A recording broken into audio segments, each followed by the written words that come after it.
Assalamualaikum warahmatullahi wabarakatuh. Selamat pagi anak-anakku kelas 10 Tata Boga SMK Sukapura yang Ibu cintai. Hari ini adalah minggu ketiga KBM daring atau KBM online yang akan kita jalani. Pada hari Senin ini kita akan kembali mempelajari mengenai daftar komposisi bahan makanan atau DKBM. Nah, kalau kemarin kita sedikit membahas mengenai BDD atau berat dapat dimakan, untuk hari ini kita akan mengenal lebih jauh apa itu DKBM. Berdasarkan buku yang kalian miliki, buku pegangan yang kalian miliki yaitu buku Ilmu Gizi 2, pada halaman ke-14 terdapat pengertian DKBM.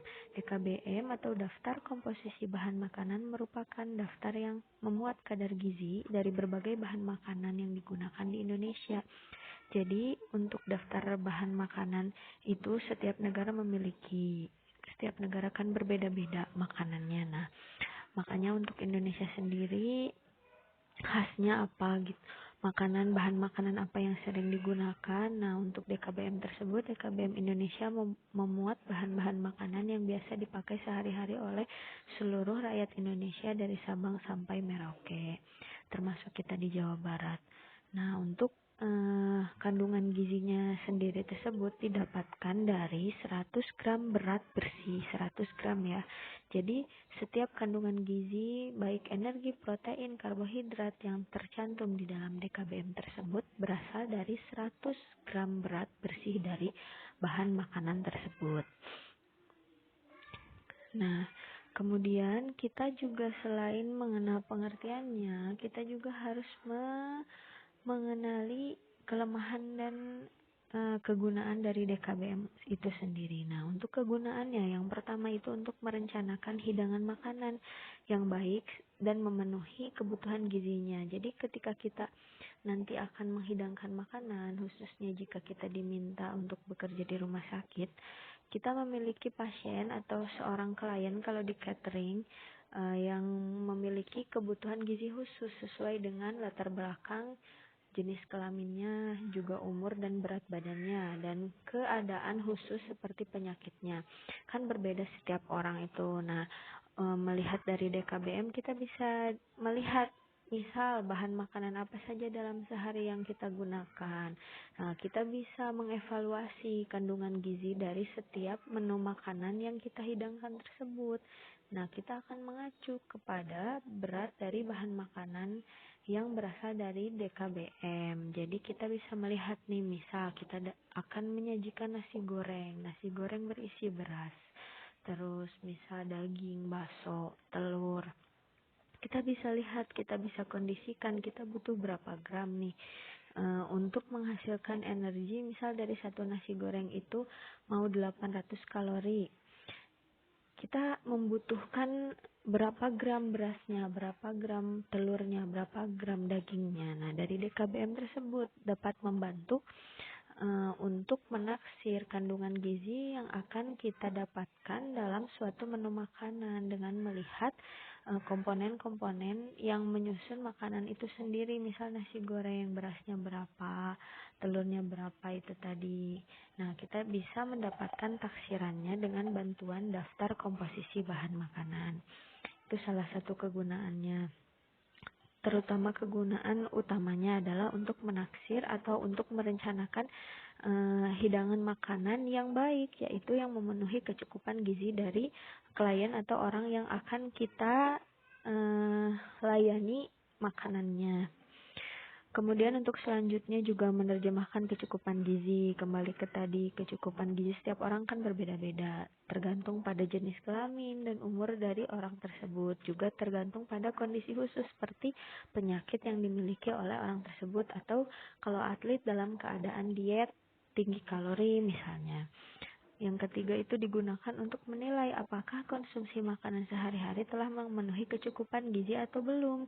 Nah, misal kita ingin mengevaluasi konsumsi makanan dari klien atau dari kita sendiri nih, yang kemarin kita konsumsi, kita ingin mengetahui apakah makanan kita kemarin 3 kali sehari plus selingan-selingan atau makanan camilan itu sudah memenuhi kecukupan gizi kita atau belum. Kita bisa recall, namanya metode recall, atau mengingat kembali makanan apa saja yang sudah dimakan hari kemarin. Nah, kita tuliskan. Dengan metode recall tersebut, kita dapat tuliskan apa saja makanan yang dikonsumsi pada hari-hari sebelumnya. Bisa 2 hari, 3 hari, atau hari kemarin. Bisa juga seminggu sebelumnya. Yang jelas makanan yang dapat diingat. Dalam 1 hari itu dituliskan. Nah, dengan bantuan DKBM kita bisa melihat komponen-komponen dari makanan yang kita konsumsi itu, bisa kita nilai dari taksiran zat gizinya. Kemudian beranjak pada kelemahannya, kelemahan DKBM. Yang pertama itu masih banyak makanan di Indonesia yang belum tercantum pada DKBM.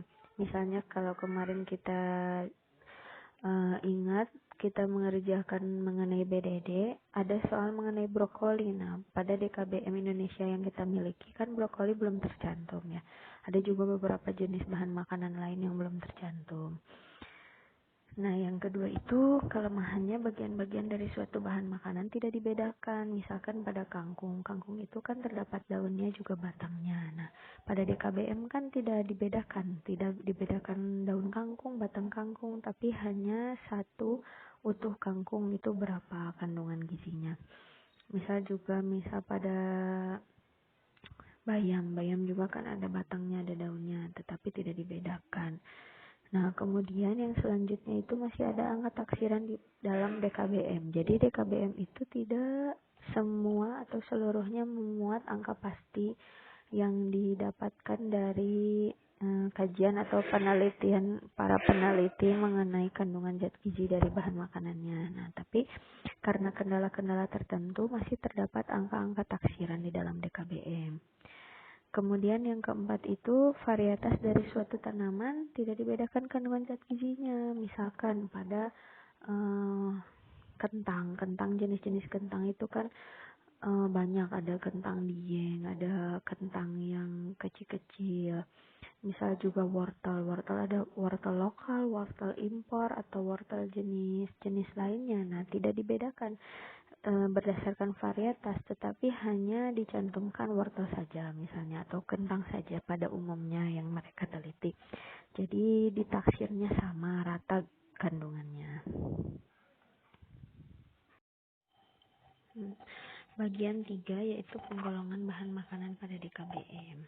Nah, untuk memudahkan kita dalam mencari bahan makanan yang akan kita evaluasi nilai gizinya, maka di dalam DKBM itu disusun berdasarkan golongan-golongannya. Terdapat 10 golongan. Ada golongan pertama, serealia atau padi-padian, termasuk juga havermut, gandum. Kemudian ada umbi dan hasil olahannya. Yang kedua, kacang-kacangan, biji-bijian dan hasil olahannya. Yang ketiga, daging dan hasil olahannya. Keempat, telur. 5, ikan udang dan hasil olahannya. Keenam, sayur-sayuran. 7, buah-buahan. 8, susu dan hasil olahannya. 9, lemak dan minyak. 10, serba-serbi. Nah, ini misal bahan pangan yang termasuk ke dalam golongan pertama itu ada beras giling masak, beras merah, dan sebagainya. Nah, kalau di dalam soft file atau file yang kita miliki kan kita tinggal mencari pada tombol find ya. Kita akan mencari apa? Akan mencari gandum misalkan. Kita akan mencari misalkan ayam. Nah, kita kan gampang nih. Mie ayam, ada ati ayam, ayam goreng, ayam apa, gampang. Nah, sementara jika kita print, kita cetak DKBM Indonesia ini untuk memudahkan dalam pencarian, kita mengingat tadi golongannya. Untuk golongan A itu adalah serealia dan umbi-umbian. Golongan B itu kacang-kacangan dan biji-bijian. Golongan C daging, nah, dan sebagainya, dan seterusnya sampai 10 golongan ke bawah disimboli dengan A, B, C, D, E, dan seterusnya sampai 10 golongan. Jadi itu dapat memudahkan kita dalam pencarian jika tabel ini dicetak. Nah, ini kita juga harus mengenali komponen apa saja sih yang terdapat di dalam tabel DKBM. Yang pertama itu ada food group, yaitu golongan makanan tadi, tabel pertama, kolom pertama. Kolom yang kedua ada food name atau nama dari bahan makanan yang akan kita evaluasi nilai gizinya. Kemudian kolom selanjutnya, kolom ketiga itu ada energi. Selanjutnya protein, fats itu lemak, terus karbohidrat, kalsium, fosfor, iron atau zat besi, vitamin E, vitamin B, vitamin C. Kemudian ada juga kolom F edible atau food edible atau yang biasa kita sebut dengan BDD, berat dapat dimakan. Ada juga dari kolom dari food weight atau berat dari bahan makanannya, yang pastinya 100 gram ya. Karena semua bahan makanan yang pada DKBM itu adalah 100 gram, hampir semuanya. Yang diteliti itu adalah 100 gram.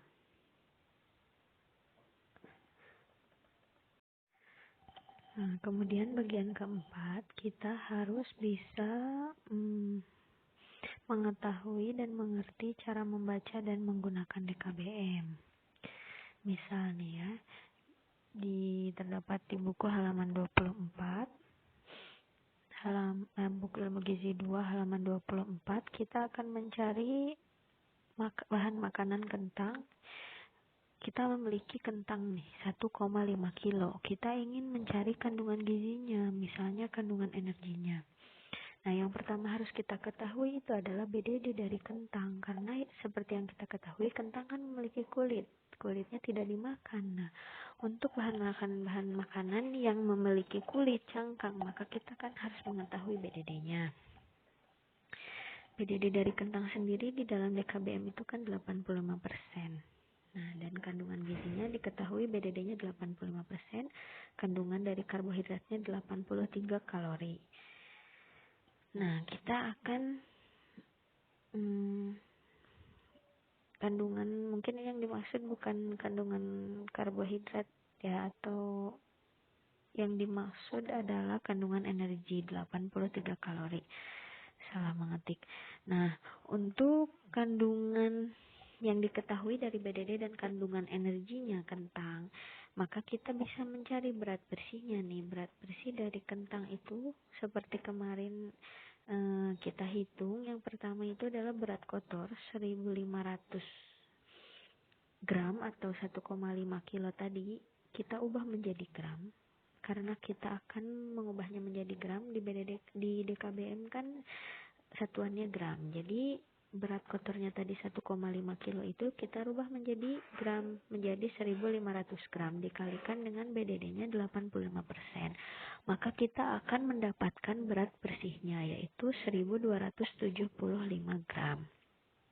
Nah, kemudian seperti kita ingat di tabel DKBM kan berat bersihnya 100 gram. Maka untuk mencari kandungan energi dari 1,5 kg kentang, kita harus memasukkan rumus. Yang pertama itu berat bersihnya. Berat bersih sesuai yang tadi kita hitung berdasarkan perkalian dengan BDD-nya diketahui 1275 gram berat bersihnya per 100. 100 itu berat yang ada di DKBM, jadi 1275 per 100 dikalikan kandungan dari energi, bukan karbohidrat ya, energi yaitu 83 kilokalori, maka akan didapatkan energi aktual atau energi dari 1,5 kg kentang itu adalah 1058 kilokalori.